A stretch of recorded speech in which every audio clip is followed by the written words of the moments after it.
অন্ধকারে আমাদের বাংলা অর্থাৎ মালদার যেখানে আমরা দাঁড়িয়ে রয়েছি সুখদেবপুর, এবং সেই সুখদেবপুর গ্রামে আপনারা দেখতে পাচ্ছেন এই মুহূর্তে চাষিরা তারা ধান তোলার কাজে হাত লাগিয়েছেন। এবং সব থেকে বড় অভিযোগ এখানেই উঠেছিল যে ওপার বাংলা, যেহেতু এখানে বিস্তীর্ণ এলাকা এখনো পর্যন্ত কাঁটাতার নেই, সেই কারণের জন্য কি হতো, বাংলাদেশে থেকে যারা চোরাচালানকারী এই সকল লোকেরা অপরাধমূলক কাজের সঙ্গে যারা যুক্ত ছিল জিহাদিরা, তারা রীতিমতন এখানে এসে দাপিয়ে বেড়াতো রাতের অন্ধকারে। বিস্তীর্ণ যে চাষের জমি রয়েছে, ধানি জমি রয়েছে, সেই ধানি জমিতে তারা এসে ফসল নষ্ট করতো, ধান কেটে নষ্ট করে এই জায়গাতে তারা যেভাবে ব্যাপক ক্ষয়ক্ষতি করেছে তার বিরুদ্ধে রুখে দাঁড়িয়েছিলেন এই সুখদেবপুর গ্রামের বাসিন্দারা। আজ তারা এখনো পর্যন্ত এই মাঠেই কাজ করছেন। আমি একবার একটু কথা বলবো, কারণ বিজেপি সরকার ক্ষমতায় আসবার পর কিছুটা হলেও হয়তো এই বাংলাদেশের থেকে যারা আসতো, যেই অপরাধতা দীর্ঘদিন ধরে তারা চালিয়েছে, যে অপরাধমূলক কাজ তারা চালিয়েছে, যেভাবে তারা এই এলাকায় কাঁটাতার শুধু নেই বলে দাপিয়ে বেরিয়েছে মমতা বন্দ্যোপাধ্যায় সরকার, যেহেতু কাঁটাতার দেওয়ার জন্য জমি দেয়নি, সেই কারণে তারা দাপিয়ে বেরিয়েছে। আজ তারা ঠান্ডা হয়ে গেছে সম্পূর্ণভাবে বিজেপি সরকার ক্ষমতায় আসবার পর। শুভেন্দু অধিকারী তিনি কিন্তু এই জমিতেই এসেছিলেন, তিনি সভা করে গিয়েছিলেন। আমি একেবারে সেই চাষি ভাইদের সঙ্গে কথা বলবো। আপনারা আজ ধান চাষ করেছেন এবং আমরা দেখছিও ধান আপনাদের তোলারও সময় হয়ে গেছে। বিস্তীর্ণ জায়গা জুড়ে খালি ধান আমি দেখতে পাচ্ছি এখানে চাষ হচ্ছে, কিন্তু আপনাদের মধ্যে থেকে একটু অভিযোগ ছিল যে বহু সংখ্যক বাংলাদেশিরা তারা রীতিমতন রাতের অন্ধকার, যেহেতু কাঁটাতার নেই, সেই কারণে তারা এখানে এসে ধান নষ্ট করে দিয়ে যেত। আমাদের এখানে বাংলাদেশিরা ধান নষ্ট করে যেত, গরু পাচার করতো, জাল নোট এখান দিয়ে পাচার করতো। হ্যাঁ, তো আমরা যত ইমিডিয়েট যতটুকুন তাড়াতাড়ি হয় আমাদের যেন তার বেলাটা হয়, যাতে আমরা সুস্থ শৃঙ্খলাভাবে থাকতে পারবো, এটুকুনটাই আমরা চাইছি। হ্যাঁ, আমাদের এখানে শুভেন্দু অধিকারী এসেছিলো, এসে এখানে জনসভা করে গেছে, আমাদের পুরো বর্ডারটা দেখে গেছে। হ্যাঁ, যে বেশ এই বর্ডারে এলাকাতে প্রচুর হারে অন্যায় অত্যাচার হয়, রাত বিরাত এখানে আমাদের ফসল পানি করি, এখান থেকে ওরা ওদিক থেকে অন্যায় অত্যাচার করে কেটে কুটে নিয়ে চলে যায়। হ্যাঁ, তো জাল নোট আবি ঝাবি সব এখান থেকে গরু পাচার টাচার সব। শুভেন্দু অধিকারী যখন এসেছিলেন আপনারা বলেছিলেন তাকে? হ্যাঁ, তখনও বলা হয়েছে, বলেছি যে হ্যাঁ, যতক্ষণ আমাদের সরকার আসতে গেলে ইমিডিয়েট হয়েছে। শুভেন্দু অধিকারী ক্ষমতায় আসবার পর কিন্তু ইমিডিয়েটলি তিনি সিদ্ধান্ত নিয়েছেন, সবার প্রথম ঘোষণায় তার ছিল যে কাঁটাতার দিতে হবে এখনো পর্যন্ত যেই জায়গা ফাঁকা রয়েছে। এতে আপনারা তো খুশি? হ্যাঁ, খুশি, তার বাড়া হয়ে গেলে আমরা খুশি। ওই বলে গেছিল, মানে শুভেন্দু অধিকারী কথা দিয়ে কিন্তু কথা রেখেছে, কথা বলেছিল, কথা দিয়েছে এখানে সুখদেবপুরে তার বাড়া হবে, এবং সেই মতো নির্দিষ্ট করে 45 দিন সময় বেঁধে দেওয়া হয়েছে, যে 45 দিনের মধ্যেই কিন্তু এখানে মানে তার দেওয়ার কাজ শুরু করতে হবে, সেই নির্দেশও মুখ্যমন্ত্রী তিনি দিয়েছেন। হ্যাঁ, সে মধ্যে বলেছিল, মুখ্য দিয়ে গতবার সভা করেছিল কে এখানে তার বাড়া হবে, কথা বলেছিল যে তার বাড়া যেন অবশ্যই ও ভরসাও দিয়েছিল। আমাদের এখন নতুন মুখ্যমন্ত্রী সরকার এসছে, মুখ্যমন্ত্রী বলে দিয়েছে 45 দিনের ভিতরে এখানে তার ভেড়া হবেই। আচ্ছা, আরেকটা বিষয় বলুন তো, যখন তৃণমূল কংগ্রেস ছিল গভর্নমেন্টে, যখন মমতা বন্দ্যোপাধ্যায় সরকার ছিল, আপনাদের এই অভিযোগের কথা আপনারা বারংবার বলেছেন, না কোনো পদক্ষেপ লাইনি। কিন্তু আমাদের সরকার বলেছে, শুভেন্দু অধিকারী এখানে এসে জনসভা করেছে, বলেছে যে আমি সরকার আসতে গেলে এখানে আমরা করে দেবো।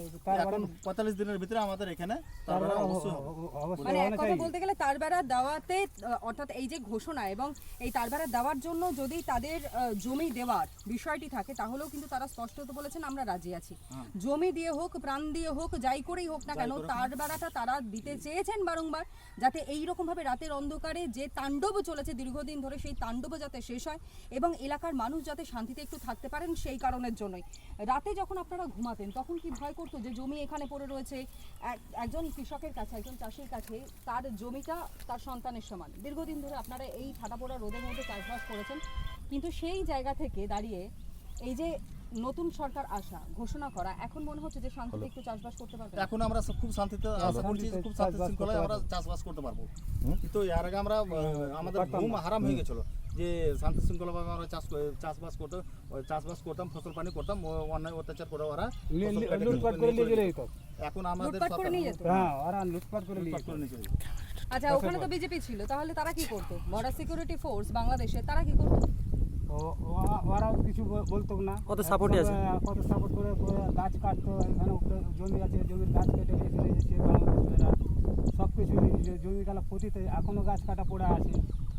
মানে সেগুলো আর নিয়ে যেতে পারেনি। হ্যাঁ সেইগুলো নিয়ে যেত, বিএসএফ কিছু বলে না, বিএসএফ আসছে কি তোমরা হয়তো আগাচ্ছে, বিএসএফ কিছু বলে না। আচ্ছা, সব থেকে বড় বিষয়, তৃণমূল সরকার যদি থাকতো বা আরো একবার আসতো তাহলে পরে এই সমস্যার সমাধান হতো না। না, হতো না। এই তৃণমূল সরকার মমতা আসলে এখানে এই সমস্যাটা করতে হতো না। শুভেন্দু অধিকারী এসে তার জন্য কথা বলেছিল, সুখদেবপুরে আমি পাস করতে পারলে সুখদেবপুর এলাকাতে আমি তার ভাড়া দিয়ে যাব, এই কথা বলেছিল শুভেন্দু অধিকারী। সেই কথা তিনি রেখেছেন। হ্যাঁ রেখেছি। আচ্ছা, অনুপ্রবেশ হতো এখানে? হ্যাঁ অনুপ্রবেশ হতো, জাল টাকা, গরু পাচার এখান দিয়ে সব অনুপ্রবেশকারী তা এখান তারা দিয়ে ঢুকতো। কোথায় থাকতো, মানে এখান থেকে ঢুকে তারা থাকতো? এখান থেকে ঢুকে ওরা চলে যেত কোথায় বাইরে। এদিকে ওদের মুসলিম এলাকাতে থাকতো, হ্যাঁ। দিয়ে ওরা এভাবে রাতের অন্ধকারে রাত করে আসা যাওয়া পাচার করতো, রাতের অন্ধকারে ওরা পাচার করতো। আচ্ছা, যখন এসআইআর হয়েছে তখন কিছু পরিবর্তন দেখতে পেয়েছেন যে তারা চলে যাচ্ছে বা এসআইয়ের পর থেকে অনেকটা পরিবর্তন হয়েছে, এসআইয়ের পর থেকে অনেকটা পরিবর্তন হয়েছে। এখন আমাদের শুভেন্দু অধিকারী যেদিন থেকে বসেছে সেদিন থেকে আমরা শান্তি শৃঙ্খলা শান্তি শুধু আমরা। আচ্ছা, এখানে কতটা জায়গা রয়েছে যে এখানে বাংলাদেশ বর্ডার এবং সেখানে যে এখনো কাঁটাতার বসেনি, এইখান থেকে কতটা, মানে এই যে 1200 জমিটা দেখা যাচ্ছে, 1200 এটা একর, পুরো এলাকাটা? 1200 মিটার। 1200 মিটার আমাদের এখান থেকে এটি 1200 মিটার এখন বাকি আছে। মানে সামনে যে জায়গাটা আমি দেখাতে বলবো, একবার মিরাজ আলী আমার সঙ্গে রয়েছে, আমার ভিডিও জার্নালিস্ট, দেখাচ্ছি।